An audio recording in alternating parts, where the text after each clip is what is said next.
Welcome out to the writing action panel. I'm going to be our moderator. I found out just now. But luckily, I have done panels on writing action a couple times. So I'm going to go ahead and have the panelists introduce themselves to you and say a little bit about themselves and their career and why they're up here, and then we'll get going. So let's start down at the very end. Okay, me first. I'm Neo Edmund. I write a lot of action, actually. Currently, I'm writing a whole lot of Power Rangers. You may have heard of it. I don't know. Hasbro has me writing a whole bunch of books, and I'm writing on Power Rangers Beast Morphers, the show, season 2, which is awesome. And then I also have my Red Riding Alpha Hunter series, which has got a lot of action and a lot of other things. There you go. I'm Julie Frost. I call myself that werewolf writer. And I write urban fantasy as opposed to paranormal romance. There is a difference. And I'm the author of the Pack Dynamics series, and there is a lot of action and adventure. I'm not picky, you know, I like action and adventure, so I write a lot of action scenes. And I've written over 40 short stories that have been published, and they're all action-oriented. I'm Jonathan Maberry. I write the Joe Ledger series, the Rotten Ruin series, and V-Wars, which is going to be on Netflix in December. Starring Ian Somerhalder from Vampire Diaries. But I also have a background in writing fight scenes and also actually kind of being in fight scenes.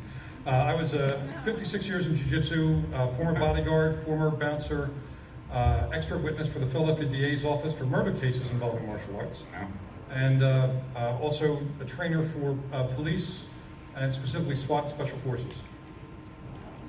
Now I write books. That's why we call him Sir. So I'm Frank Morin. I write epic young adult fantasy and historical fantasy thrillers that act with action, and I'm excited to be here. I think our moderator arrived. Oh, I'm not the moderator. Oh, you're not? I am just late. All right, go ahead, Brian. We'll go down. Well, actually, we have two: Durfee and McClellan. Oh yeah, I got confused there for a second. I'm Brian Lee Durfee. I'm a sergeant at the Utah State Prison down in Draper. So I see action once in a while. Been in the mental health unit, the gang unit, and now I currently run all of our libraries, and I teach creative writing to the inmates, and we have a huge reading for the blind program that I oversee, which is actually now the biggest reading for the blind program in the world.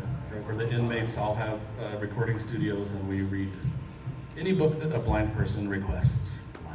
Free. That's awesome.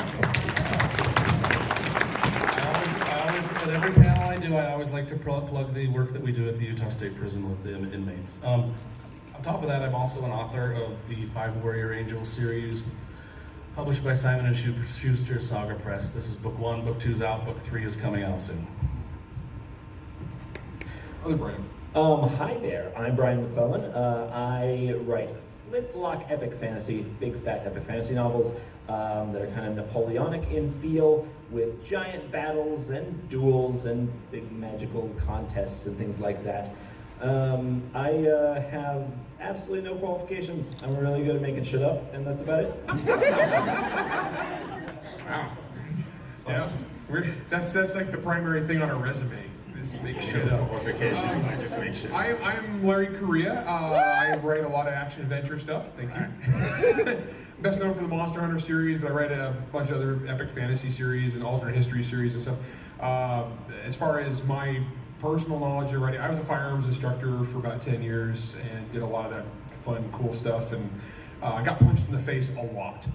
Okay, so what we're going to do here is, real quick, I want to get a vibe for the audience. Raise your hand, please, if you are an author or an aspiring author, or you want to dip your toe into being a writer.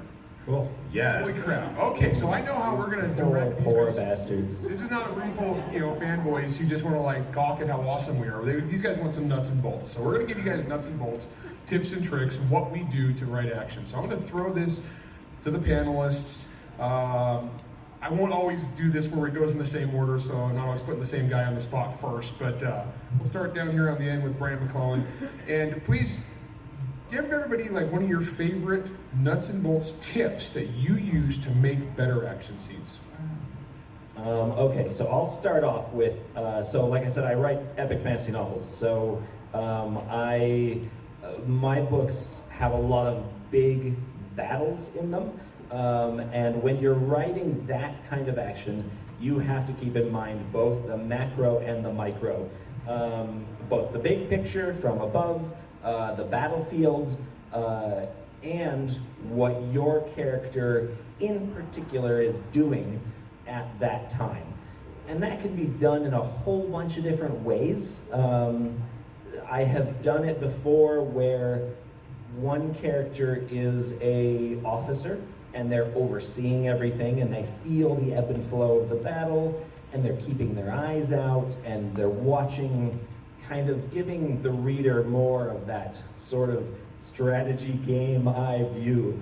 And then having another separate character who I'm alternating point of view with, that is in the melee and feeling the visceral battle and fight and, the very stabby part of, the action scene. And so that's like my big thing, is trying to keep in mind both of those perspectives and make sure that the reader gets both of them, or if they don't get both of them, there is a good reason. Interesting. Okay, well, there are two different types of things I write. One, if it's a Power Rangers book, it is just action for the sake of action, and it's not really about anything.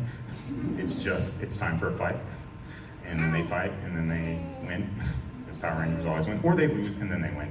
But, because they gotta lose, and then they win, because they always come back. So, but when I'm writing stuff that actually, I'm more motivated to care about.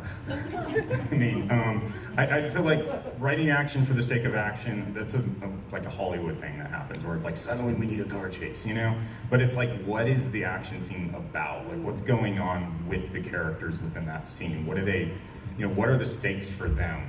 And you have to understand what those stakes are so that you can keep elevating the stakes. And, you think they're winning, then they get knocked down. They think they're winning, they get knocked down, But often, like in my Red Riding books, it's like there's like an emotional conflict going on. They're having an argument about whatever their issue is while they're beating the crap out of each other. So then it's actually amusing and action-driven. So, but I think it's really important to understand what the fight is about, because I did a lot of Power Rangers. Like, I used to be on Power Rangers, actually, and we did a lot of fights for the sake of fights. So, I don't know if that makes any sense at all. Right. Julie. The first thing I do is, like Neo says, is to take the why you're having this action scene into consideration. What are the stakes? Why is it even there? I think one of my very favorite fight scenes that I've written in one of my books is it's basically my main character showing that he is competent at fighting, because that way when he gets his butt kicked later, it's actually serious. And you also have to take the terrain into consideration. I have had several characters slung headfirst into a lamppost as they're fighting on the street. Alleyways are fun, close quarter areas to have fights in, and nobody ever looks up, so that's also fun. I like playing with, when I write fight scenes, my specialty is unarmed combat fight scenes, though I do write other things as well. And I like keeping it within the realm of reality. Even if you're writing fantasy, within that reality of the story, it has to have its own set of physics, its own set of laws. Otherwise, there's nothing, when you're asking the reader to suspend disbelief, you're making a fool of them, and you shouldn't. So, I like writing stories where I understand what, the physics and physiology of it. What will injure this person? What will injure the protagonist? How can they do that? What is possible, what is not? One of the quick ways of doing that is when you choreograph a scene, think about two people having that fight, rather than two idealized, super tough characters. Two people pick your best friend. Pick your best friend and imagine them getting punched in the face with a full fist blow, all right? What damage would that really do? And what damage would it do to the fist that hit them? Understanding that. And if you don't know the physiology of it, ask an ER doctor. They'll be happy to sit down with you, let you buy them a cup of coffee and answer questions for you. And also, with that, looking at things that aren't possible, there are a lot of myths and misconceptions out there. Like, there's a common myth that you can drive the nose bone up into the brain. You hear a lot of people do it. Stephen King put it in Firestarter. Physiologically impossible. Never can happen, can't happen. There isn't a mechanism for that to happen with the cartilage or the nasal bone. Can't happen. A lot of people believe in it. A lot of people believe that a black belt has to register their hands with the police when they go to when they get a black belt. No, never in the world, anywhere, ever. So you can start maybe talking to some actual experts on what is real and what is not. Because if you start perpetuating cliches in fight scenes, like, much as I love the show Banshee, if you ever saw the show Banshee, they punch each other in the face like 50 times. First off, they just spit out one little bit of blood at one point. I guarantee you, if somebody were to hit you over and over again in the face, whether their hand broke or not, you'd be spitting part of your jaw, let alone your teeth. And then the guy punching them never has swollen hand, broken knuckles, none of that. Here to tell you, that's not how it works in a fight.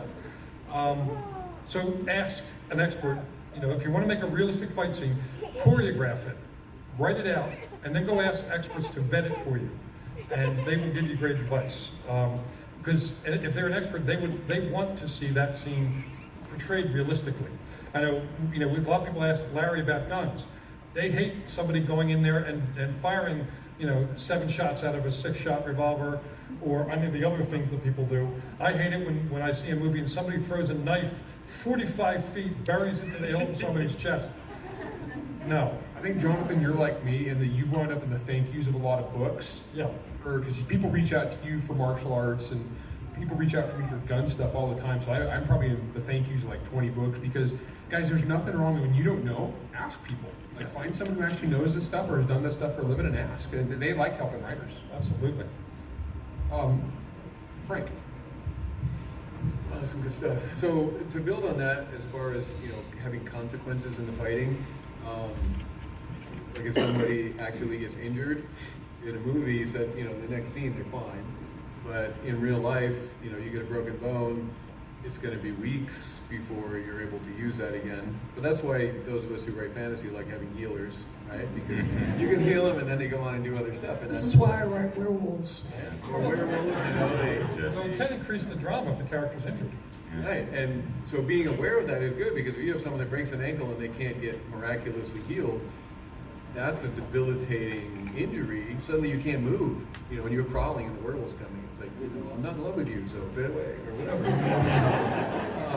So that's an important thing. And then if you're writing, some of the big stuff that some of us write, I write big, epic fantasy stuff, and some of the duels with magic and stuff can push some of the limits of what you would do in a modern day kind of world. But then if you start pushing those limits and you're throwing magic around, what are the other effects that could happen is something to keep in mind. Are you breaking your world? Are things happening that are going to have additional consequences that in a lot of books or movies sometimes are ignored? So it's good to think about what are the side effects or the consequences of unleashing this firestorm, at your enemy. Did you just vaporize, an entire mountain or whatever? And playing with those consequences can be a lot of fun. So just trying to think through the consequences of what is happening, I think, is something that's sometimes not done, and is a lot of fodder for your story that is sometimes unexplored. Thanks, Frank. Yeah, I was going to say kind of what Frank said, which is in my books, a lot of people get injured in various different ways, and then it's maddening for me to try to keep track of who was injured where and how far along is their injury have been healed, and how are they limping, or are they missing an arm, or are they missing an eye? Because sometimes I write a person's got their eye missing, and then they're looking at people with both their eyes, or blah blah blah, and you got to keep track of this stuff if you write 300,000 word epic fantasies. The other thing I was going to say is, the big, huge battles are great, like the big Braveheart battles are great, but sometimes it's the more personal duels and battles that are kind of more exciting, just the one-on-one guys that have a beef through the whole story and they finally get to meet up, and that's, once the action starts, a lot of times kind of the plot sort of slows down and all the intrigue sort of slows down when we have the big action scene. And so if you want to keep the action scene still relevant to the reader, the reader needs to be invested in the characters that are in the action scene. And so if you don't care who lives or dies, there's going to be less tension than if you really don't want someone to die. Can I just make a little for addition to that? If you guys all seen Two Towers and Return of the King, right? Big action scenes, and they kept then returning to certain characters, become point of view characters over and over again for that exact reason, because you need to relate to a person, not a battle. Can I add to that too? Yeah, go for it. The other thing with those big scenes like that, you know, it was talked about, you need to make sure you do the set piece and make sure people understand at a high level what's going on. And when you dive into the battle, you know, in real life, battle can be very confusing, and you know, you can get to the point where you don't really see very well what's going on and everything. But in a book, I don't know about you, but if I've read action scenes where I have no idea how to visualize what's happening. So it's important, even in that chaotic moment of fighting, that we understand the blocking and we understand what's going around, even though in real life you might not, because your senses do weird things when you get into actual life and death moments. But readers don't like being confused. You need to make sure it's clear, even if it's chaotic. I hope that makes sense. No, I was gonna say this is a hard one for me. I'm playing moderator here today, so I shouldn't talk as much. But I get asked to teach a writing class on action probably more than any other thing that I do, because I got a rep. That's kind of my shtick, and that's why I've got a bunch of little things. And these guys touched on a bunch of my favorites. One of the big ones is make sure the reader's never bored or confused. And when you say bored, you think, well, how do they get bored? It's a fight scene. The problem with that, though, is we tend to get really wordy in fight scenes, so just pure nuts and bolts. You can have a fight scene that, you know, is 20 seconds, right? But it takes up 2 pages. And what's going to happen is you really want to avoid the parts where the reader gets bored and starts to skim. So avoid what I call the checklist. That's, I did this, he did that, I threw it right, he blocked, I stepped to the left, he stepped to the right. You know, because if you start doing that, then all of a sudden this fight scene that should be pithy and quick turns into this slog. You remember the knife fight from Dune? Was that 47 pages or whatever? Now here's the thing, if you're a good enough writer, you can pull this off, but honestly, most people are gonna get bored. So don't write the parts people get bored. Jonathan touched upon one of my favorite things, and that's like seeking out expertise. And I can say I've read books by half of the people up here, and they're excellent writers, excellent writers. They really know their stuff. And so this is a really good opportunity for you guys who are aspiring writers. We'll take questions here in a minute, all right? But just a note on the questions. I need you guys to have questions, not statements. We don't want to hear your thesis. No one cares. Also, we don't need to know the whole plot of your book. No one cares. So please come up with your actual questions, and a question ends with a question mark. Okay, so you guys can start lining up. So what I'm going to do while these guys are lining up, I'm going to throw a real fast answer. Who do you guys recommend they read? What is a resource of a good writer out there who writes excellent action scenes that you think they can learn from? So please, everybody give us an author, whatever order it is you think of them, who you think that these guys should check out to learn how to write. My favorite action scenes were Travis McGee and the John D. McDonald novels. His fight scenes were fast, but he managed to inform you about some things that made the fight scene more relevant and more interesting, but he did it in a way that did not at all slow the fight scene down. And there are 21 books in the Travis McGee series. The author's now long dead, but those books, especially the fight scenes, hold up beautifully. I would recommend Larry McMurtry's Lonesome Dove series. It's a Western series, and the setup for every fight scene is just brilliant, and so when you're in the middle of the bloody fight scene, you're just gripping your book. Who else? I want to be Jim Butcher when I grow up. Very good action writer.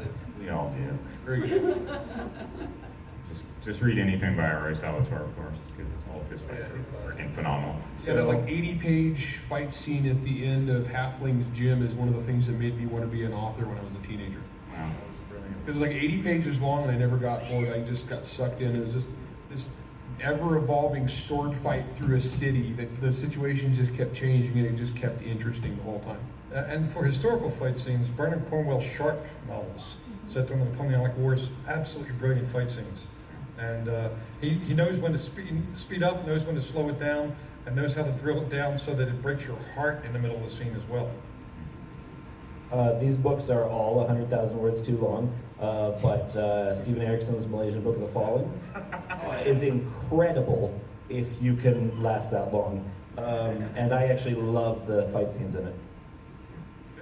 All right, so let's go ahead and let's have some questions, and we'll try to get through as many of these as we can, because I started early on the questions, because I've seen so far this Comic-Con is there's like 1 million questions and no one's even got their fraction. So we are gonna power through, because we're a bunch of badasses. I don't think it's turned on. Oh wait, maybe it is. Go for it. Okay. So being realistic about injuries, I throw somebody into a wall once, like then they're out they could just be out of the fight. So how do I keep it realistic, keep it going for a little bit longer, but still have injuries, but how do you balance all of that? Talk to doctors and physiologists and also physical therapists about what people can do while injured. And Okay, so real fast, one thing to think about this though is, what is the audience you're writing for, and what's the level of violence you're gonna have in it, and what's the realistic level of violence? Like the audience I write for, I was the #1 best-selling author in Baghdad and Bagwell, okay? So for those of you that understand, that tells you what my audience is like. So if I screw up a wound ballistics thing, I'll never hear the end of it, right? Okay, so basically what it comes down to is, if I'm writing My Little Pony Friendship is Magic Happy Adventure Time, the level of violence and injury I'm going to inflict on people is going to be different. And also it could be the kind of thing so people get bonked on the head and whoops, that was fun. So if you're writing Magic Princess adventure stories, it's going to be a different level of violence. If you're writing Monster Hunter stories, it's going to be honestly, like I've written with Jonathan, we wrote one of the most violent short stories I think anybody's written. weaponized hell. Weaponized hell. It was like happy fun time with one of my main characters and one of his main characters teaming up to murder terrorists who were possessed by demons in Iraq. And Jonathan has a knife scene in there that's just insane. It's just slicing and dicing dudes. Yeah, it's some fun with that. And so when we write that kind of stuff, it's kind of quick. So one of the things I like to add if I'm writing fantasy is I'll add magical healing. I have magical healing in 2 different series for various. I added orc healers to Monster Hunter because it's the only reason I could get the main characters back, especially writing first-person point of view, and get the story back on track. So either avoid giving them massive concussions, or work around it. I mean, and there's one other thing to tag where I was going with that is, with certain types of characters, they're more likely to be able to withstand certain types of injuries. You get a soccer player and you get an insurance salesman, and they both get kicked in the groin. The soccer player is going to be able to shake it off. He's going to be able to deal with it because he's been kicked in the groin a whole lot. I mean, because he'll know the difference between damage and pain. Pain stops the people who are not experienced with pain. Damage stops the people who, damage stops anyone.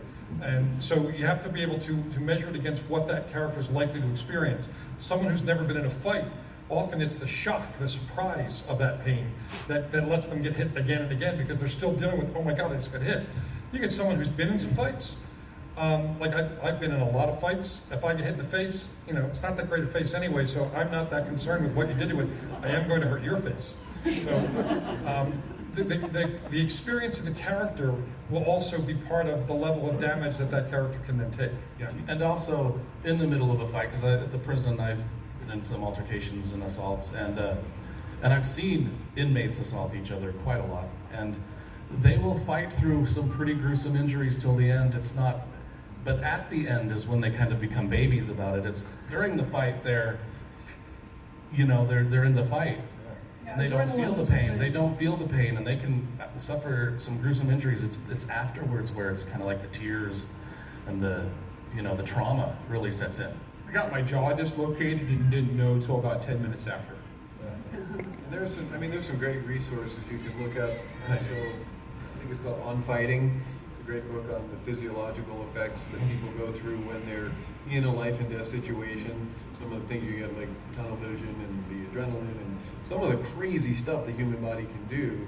It's cool to explore that, and then talk with people who see the ER and things like that. Yeah, Google just effects of adrenaline, and each one of those is like a really cool effect you can put into the writing while you make Actually, it. I just want to throw something about that, because when I was a bodyguard, the first couple of times you see guys get into fights who, they may be tough, and that's why they got hired, but they've never been in a fight, and the fight lasts 2 seconds, it's done. The adrenaline lasts for a while. And the adrenaline causes all sorts of physiological reactions, sometimes even the eyes tear because it's the body's way of removing debris and so on. We tend to want to ascribe emotions to those physical symptoms.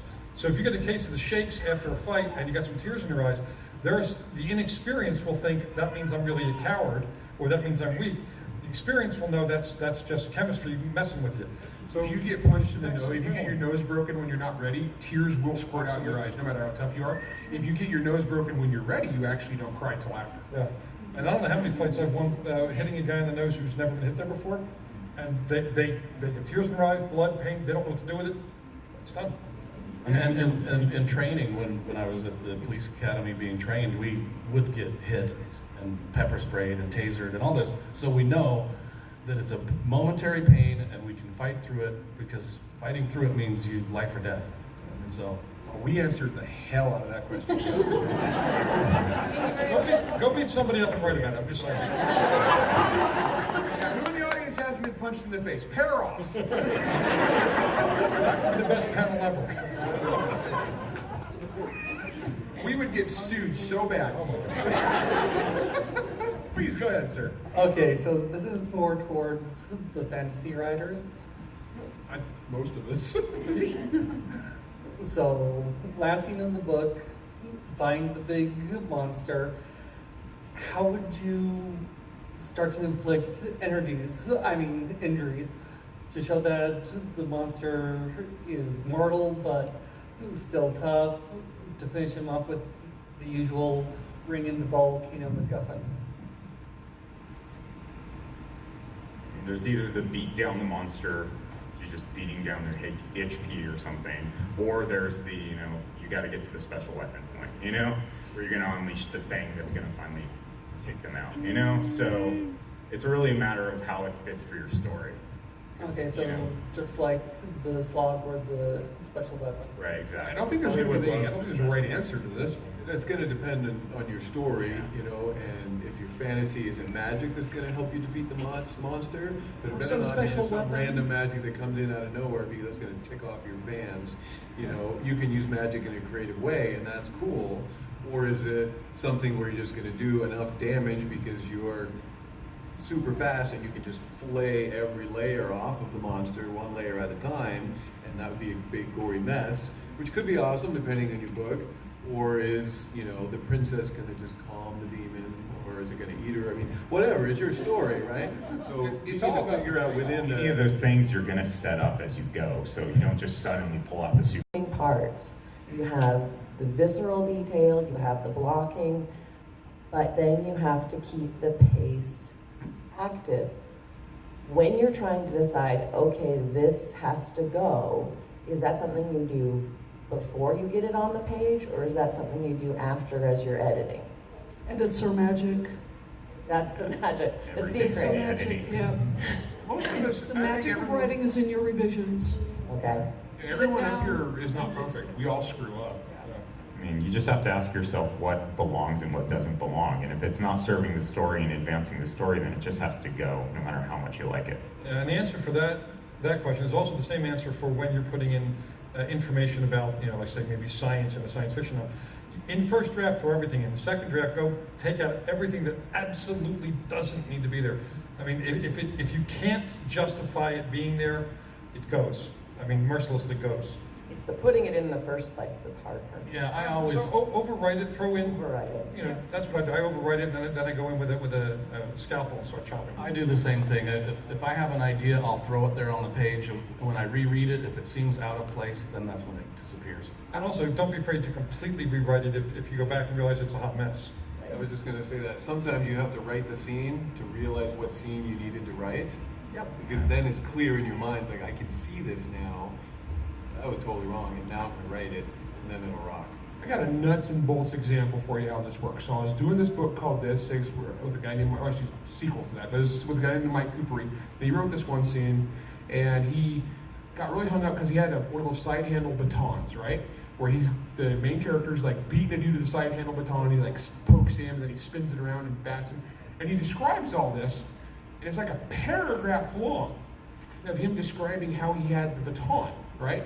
And I read it and I was like, this is cool, but it drags in the middle of the super intense scene. So when we edited it, what we turned it to, he beat him with the stick.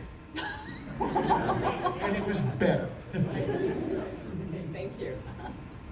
All right, go ahead, sir. So my initial form of storytelling was getting in front of people, play movie style. So when I'm creating a scene, I storyboard. And the That's problem cool. is I have a real, taking from storyboard to page sometimes doesn't work, and I find it actually works the worst going in action. For some reason, I just have that difficulty. Do you guys do storyboard? Is there some other way? I'm just not really seeing it. I mean, as I said, Storyboard for film.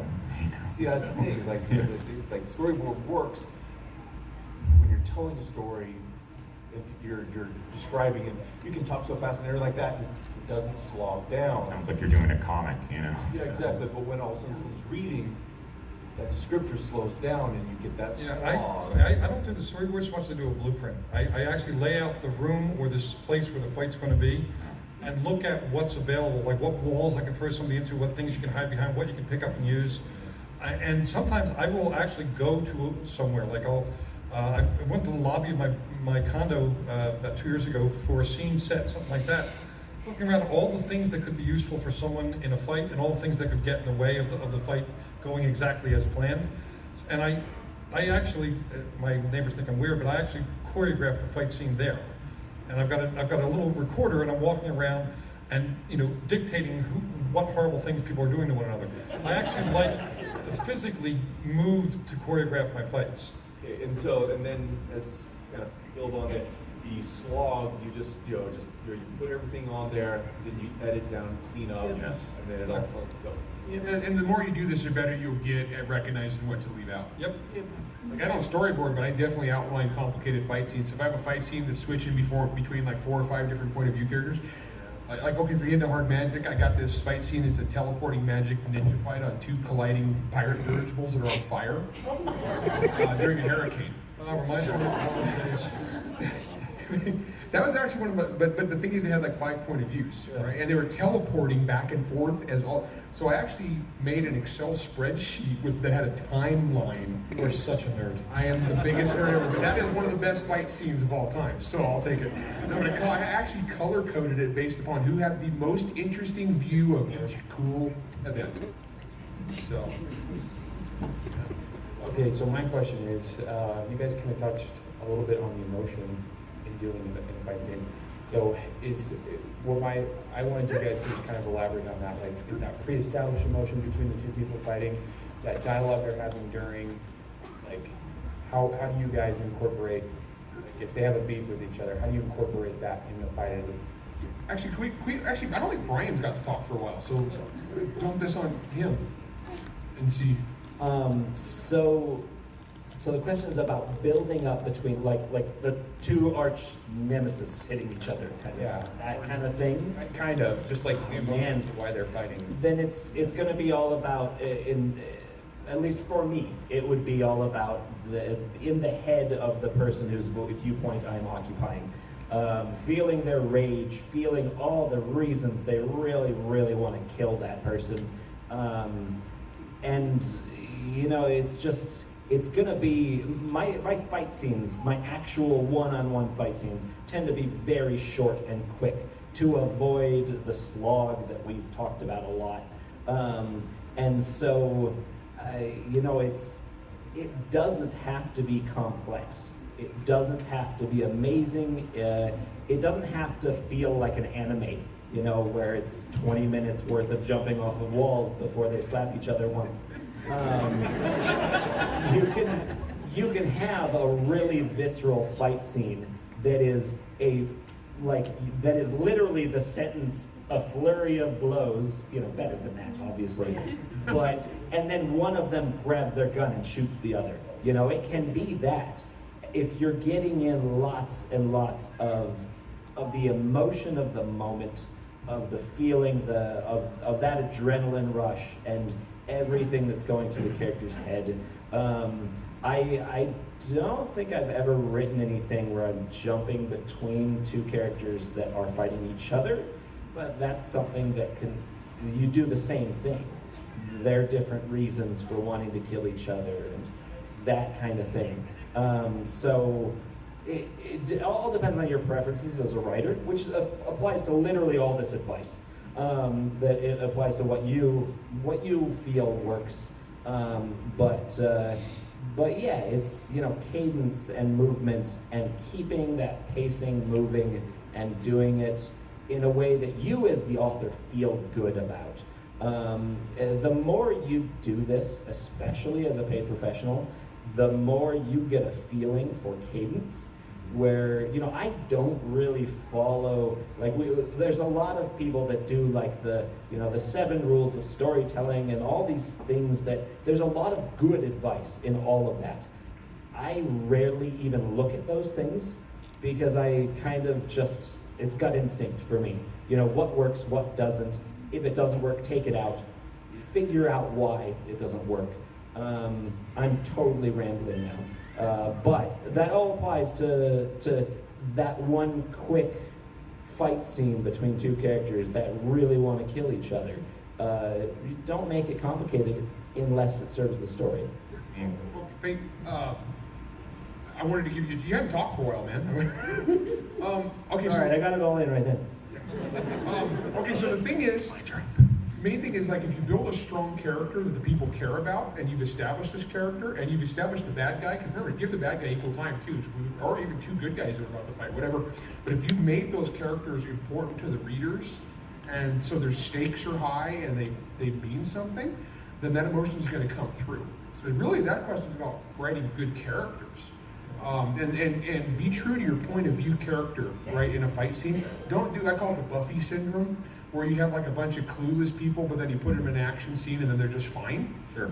Yeah, so it's not true to the character. But if you want to like actually take a clueless person and put them in the scene, and have them be a clueless person where they're freaking terrified and confused and bad things are happening and they're scared and they're cut and they're hurt and they're crying, that's visceral. But if you're writing a character who's a stoic, badass, freaking combat vet who's been there, done that, he's gonna be like, man, what do I have for dinner? I like tacos, you know? So it's gonna be true to your point of view character, you know, and then it'll come through. Else? Okay.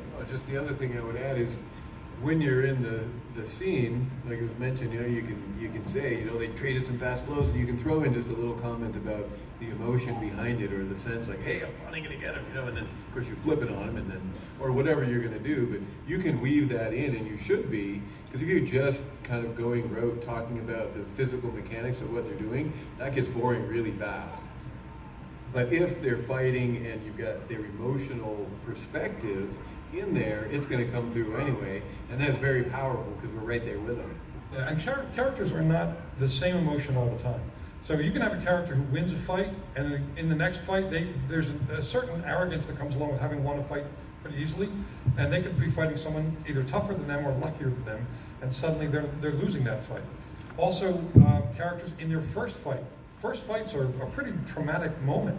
And especially if they inflict violence, because violence always leaves a mark on both parties. You can have characters exploring what happens when they don't feel emotion anymore. I explored that in my latest Joe Ledger thriller, when it's getting to the point where he's been in so many fights, he's not feeling any emotion at all, and his wife or his girlfriend is calling him on it, like, how can you be so blasé about it? So you can explore the different types of emotional ranges in characters.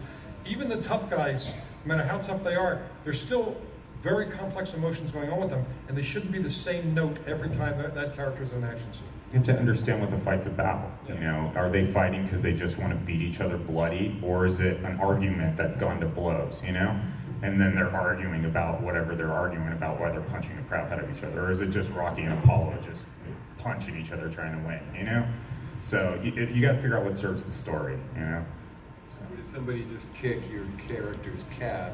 Right. I mean, you know, the emotion's going to be different. But then why did they kick the cat? Do the cat deserve it? It's like one of those Cinder Spires cats, because those things are just mean. Or a tree cat from Honor Harrington. Go ahead. Could you offer suggestions specifically for fighting with swords? And if I may ask a second question, how would you describe someone who is adept at fighting with conventional weaponry encountering magical weaponry for the first time? I actually got something. Okay, so I'm a gun guy. That's my background professionally. It was guns for many, many years, and I love it. I'm good at it, and I know it. And I wrote a bunch of gun books that got really popular. So then when I decided to tear my head at epic fantasy, everybody's like, oh crap, Larry doesn't know about swords. First thing I did is, like Jonathan said, I sought out experts. I sought out people who knew their crap. So in that case, I specifically sought out guys that did competitive sword fighting. But keep in mind, competitive sword fighting is a sport. And SCA is a sport, okay? And so it's not totally real, but it's still valuable stuff that can give you some information. And it's more realistic than sword choreography on stage, because stage combat's not the same as competitive sword fighting. Which is, yeah, stage stuff is just crazy. But then what I did is I sought out some people where they consider like Western martial artists, and modern, the Hank Reinhardt fight team is who I went to. And these people are happy to help you, and so I went out with them and we sword fought, and we did a lot of stabbing and slashing and cutting, and I learned a ton. And each time you do this, and this doesn't just go for swords, but this goes for guns too. So if you guys that haven't shot guns, get your local gun nut and go out, because you will write it better once you do it. And so I learned things like when you hit something right, it would just like, you wouldn't even feel it as a slice through, but if you hit something wrong, you pop and you could feel it in your wrist. You know, just these little things. And like I learned like all these different ways. There were like 3 different ways to stab a dude, you know, depending on the angle of your hand. And I had never thought of that before. And this is all stuff that if I'd written the book without doing this work, it wouldn't have worked. It wouldn't have been as good. So you take the time, seek out the people who love this stuff, and they're happy to help writers. Yeah. They'll also be able to recommend the right sword for the character, because much as I love seeing the cosplay with the gigantic swords, I like realistic fight scenes. Somebody who understands competitive sword will be able to advise you on when you describe your character, what kind of weapon that character is likely to use, and for a long period of time, because swords are heavy. And you got to ask yourself who you're writing for. Are you writing for the realistic audience that wants that blow-by-blow stuff, or is it something that's just, we're blowing through it, You're writing a kid's book, it's going to be different than if you're writing, a hard-edge book, So you got to really think about who the audience is when you're writing anything, So. Another good trick that is good to keep in mind when you're writing, action or fantasy or stuff that maybe is pushing the boundaries of what people might believe or not believe. It's really good to make sure you establish yourself as an expert, even if it's in something totally unrelated to your fighting. As long as you don't screw up the fighting, people will tend to believe you more. Like Robert Jordan, a lot of you probably read some of his stuff. He has some great scenes, like with Perrin, the guy who's the blacksmith. He does a lot of stuff with blacksmithing stuff. And he really shows that he's got this mastery over this technique in this craft, and so you start believing other things he tells you, even if maybe he's not quite as accurate. I hope that makes sense. But if you can establish yourself as an expert in something in your books and make sure that it's clear that you're an expert, when you start pushing people toward that moment where they might question, they're more likely to stay on the boat with you. Okay, we just got the 5-minute warning, so we're going to get through these last questions. We're going to have one author, Turbo round. hang out and answer. Turbo round, go. To Julie Frost. What is something in a book that you've read in a fight scene that you said that just broke you out of broke the suspension disbelief, just broke you out of the story, or something along those lines? Turbo round, Julie.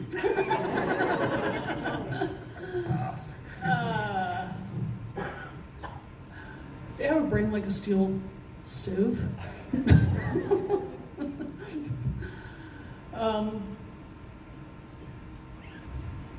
Somebody else take this. Anything that happens that doesn't fit within the function of the world you're in. Yeah.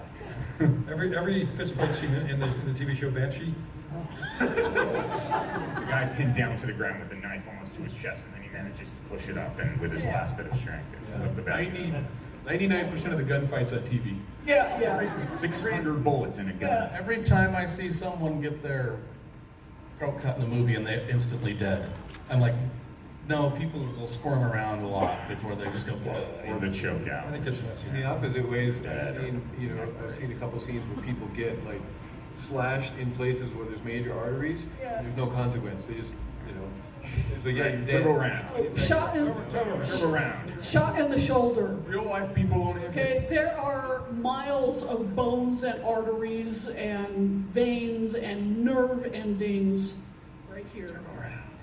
You don't want to get shot there, okay? But in so many movies, you see somebody get shot right here, and they just walk it off. All right, get off for it. Mine is kind of a setting up the fight scene, and there may not be a fight on the other end. It's kind of a stealth mission type of thing, but it's a stealth mission against guarded barracks of a lot of trained magic users, I guess, in my world. Okay. Question. And so I have a group of. Okay, we're turbo rounding it. So how do you deal with large amounts of characters in one scene in a stealth kind of way without, like, you can't go over descriptive Sure. because it would take too long, Right. but also you can't be under descriptive. And so how do you describe all of those other people that you're fighting against that you meet for the 1 first minute. time without? We have 1 minute. All right, one of you. Stealth missions, go. Simplify it as much as possible. Cut out as many of those proper nouns as possible. Cut it down to exactly what your point of view character is seeing and doing and trying to accomplish. And if you're doing a stealth mission, you're writing a suspense scene rather than an action scene, and try to treat it a little bit more like that, because they're trying not to get caught, I assume. So, yeah, don't treat it like a punchy action scene. Treat it sneaky. Everything's in a beat by beat thing. Just Okay, I'm sorry, yeah, we're out of time. That's We're it, getting we're out of time. All right, so everybody, thank you very much for coming. Real fast, where can they find you? Everybody, real fast, where can they find you? As we're walking out the door, where can they find you? 729 with the guy at the end that's giant. Half of us are in the Barge Tower booth on 700. I'm in F15 in the creators row in the purple curtains area. I'm in 1202 with Galaxy Press. Barge Tower, 729. I'm booth 201.